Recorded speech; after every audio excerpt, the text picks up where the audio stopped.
ओम श्री परमात्मने नमः। श्रेय, मोक्ष या निवृत्ति कैसे प्राप्त हो? महात्माओं ने व्रत जीवन को अपनाया और एकांतवास में निवास निरंतर योग साधना करके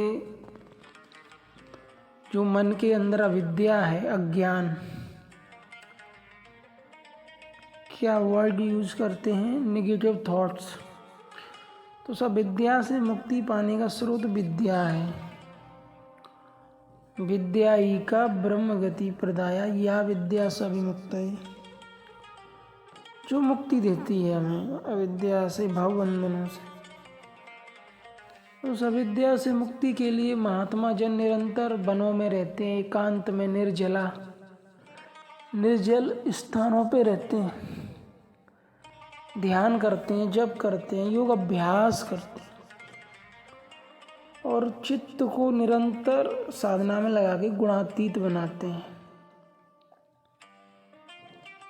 गुणातीत हो जाने के बाद उन्हें मुक्ति या निवृत्ति प्राप्त होती है। इसी को श्रेय कहते हैं। श्रेय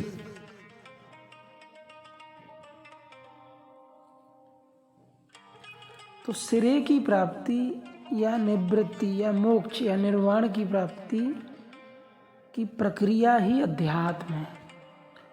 असल में अध्यात्म एक अनुशासनात्मक मानसिक ध्यान की वो विधि, वो प्रक्रिया है जिससे एक योगी धारणा, ध्यान, समाधि से गुजरते हुए निवृत्ति प्राप्त कर लेता है। निवृत्ति प्राप्त कर लेना या मोक्ष प्राप्त कर लेना पर्यायवाची शब्द है। शब्दों के पर्यायवाची बहुत से शब्द होते हैं।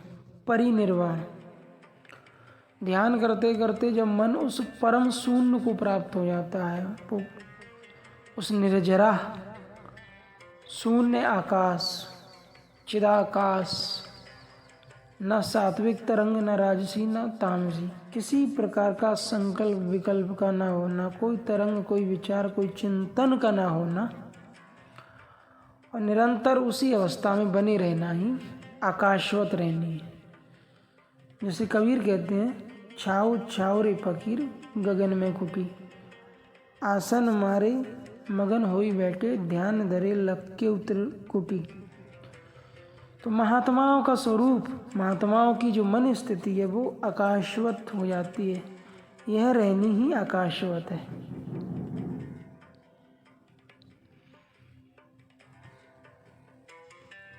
तो उसी आकाशवत रहनी में जो रहते हैं उन्हें हम संत, योगी, महात्मा या सिद्ध पुरुष कहते हैं। तो उनकी निवृत्ति हो गई, वो संसार से तरे हुए लोग हैं, पार हो गई भवसागर से।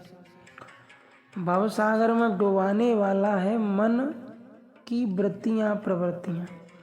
मन के अंदर जो संकल्प विकल्प हैं, जो भावनाएं हैं, जो वृत्तियाँ हैं, वो डुबाने वाली हैं, उनसे निवृत्ति हो गई। इसी को श्रेय कहते हैं। अब संसार में चूंकि पृथ्वी पर दो ही चीज़ें हैं, श्रेय और प्रेय। प्रेय माने भौतिक वस्तु, भौतिक पदार्थ, जैसे पत्नी, बच्चे, गाड़ी, मकान, पैसा, आवास, निवास, निर्वासन, ये प्रेय है, पदार्थ है।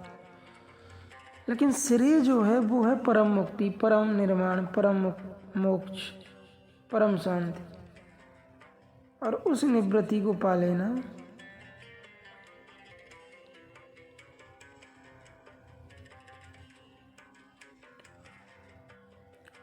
मुक्ति है। मुक्ति पाने का उपाय है साधना। यदि योग साधना को कोई करेगा ही नहीं तो मात्र जंगल में जाने से मुक्ति नहीं हो जाती। जंगल में जानवर रहते हैं और वो एक दूसरे का भोजन करते हैं। हिंसा, बर्बरता, क्रूरता वनों में भी होती है। महात्मा संत आश्रम, मंदिर, वनों में, एकांत में, वीरान में, तीर्थों में, तपोस्थलियों पर इसलिए बनाते हैं क्योंकि वहाँ वो निरंतर ध्यान साधना कर सकें और कोई विघ्न ना हो, उपद्रव ना हो। वो वातावरण की शांति को मैनेज करने के लिए आश्रम मंदिर को वनों में, एकांत में रखा जाता है, क्योंकि जहाँ भजन चिंतन किया जाता है वहाँ एकांत परम अनिवार्य है। और दूसरी चीज कि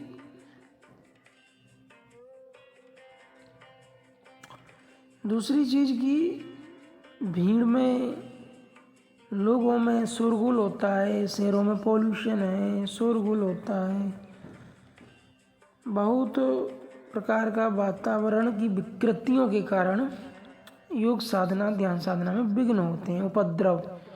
इसलिए आश्रम, मंदिर, तीर्थों को एकांत में रखा जाता है कि साधकों को जो है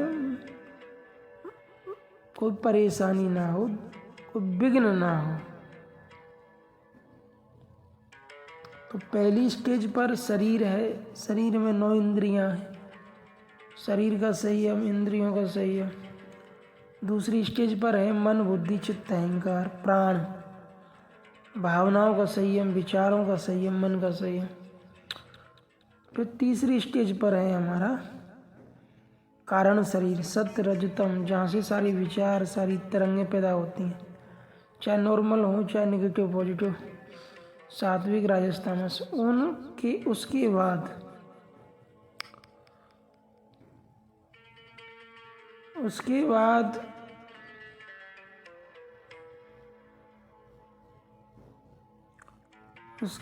ये सब पर नियंत्रण होने के बाद, बुद्धि पर नियंत्रण, फिर व्यक्ति जब आत्मज्ञान को उपलब्ध हो जाता है, वैसे ब्रह्म का ज्ञान होता है या परमात्मा का ज्ञान हो जाता है। जो परम तत्व परमात्मा है वो तो पहले से ही मौजूद है, सर्वत्र व्याप्त है।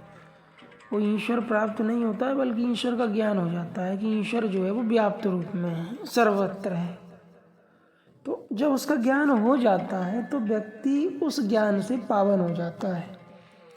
जैसे भगवान कृष्ण कह देते हैं कि नाही ज्ञानेन सदृश्यम पवित्रमियं न विद्यते तत्स्वयं योग संसिद्धिम कालेनाथ विच्छेदात्। कि उस परम ज्ञान को, उस परम तत्व का ज्ञान होने से योगी परम पावन और निर्मल निष्पाप हो जाता है। उस ज्ञान के समान पवित्र और निर्मल करने वाला कुछ भी नहीं है। जिस ज्ञान को पा करके मनुष्य जो है अनासक्त, मोह, राग, द्वेष, इच्छा, वासना से मुक्त होके परमानंद और परम शांति को प्राप्त होता है। तो उस परम शांति और परम मुक्ति की प्राप्ति श्रेयस के लिए साधना है। साधना में जैसे योग दर्शन की साधना होती है, नाम रूप लीला धाम, यम नियम, आसन, प्राणायाम, प्रत्याहार, धारणा, ध्यान, समाधि। और उस परम मुक्ति को पा लेने के बाद जीवन को जीते हुए जीवन से मुक्त हो जाना जीवन मुक्त कहलाता है। या फिर हम कहें कि जीते जी मृत्यु। जो जीवन को जी रहा है और जीते हुए मृत होके जी रहा है, कोई भला बोला, कोई अपमान किया, कोई सम्मान किया, कोई असर नहीं। सुख मिला, दुख मिला, कोई असर नहीं। मान अपमान मिला, कोई असर नहीं। मृत की तरह जो जी रहा है, जैसे मुर्दा होता है उसमें कोई हरकत नहीं होती, वैसे ही आत्मज्ञान होने के बाद जो साधक समाधि को उपलब्ध हो जाता है वो अंदर से मृत हो जाता है। मन, वृत्तियां शांत, मन स्तर पर, सिर्फ मन स्तर पर वो मृत प्राय हो जाता है। ये शाश्वत मृत्यु है, जहाँ मन ही खत्म हो जाता है। खत्म होने से मतलब निष्प्राण, अनासक्त हो गया, अज्ञान से मुक्त हो गया, वासनाओं से मुक्त हो गया। कोई इच्छा नहीं, कोई वासना नहीं, कोई चाह नहीं। अंदर घट में समाधि, चिदाकाश में समाधि, चित्त समाधि को उपलब्ध हो गया और चिदाकाश में परम शांति प्रसारित हो गई, तो हम कह देते हैं परम शांति। यही श्रेय है, श्रेय की प्राप्ति है, जिसके लिए अध्यात्म मार्ग है। ओम। तो ये अध्यात्म मार्ग श्रेय के लिए है, इससे मुक्ति मिलती है, परम शांति मिलती है। और हर जीव को, हर मनुष्य को असल में परम शांति चाहिए ही चाहिए। सब उसकी खोज में है, उसकी तलाश में है। और उस परम शांति के साथ ही सारे दुख, सारे अज्ञान, अविद्या से निवृत्ति हो जाती है।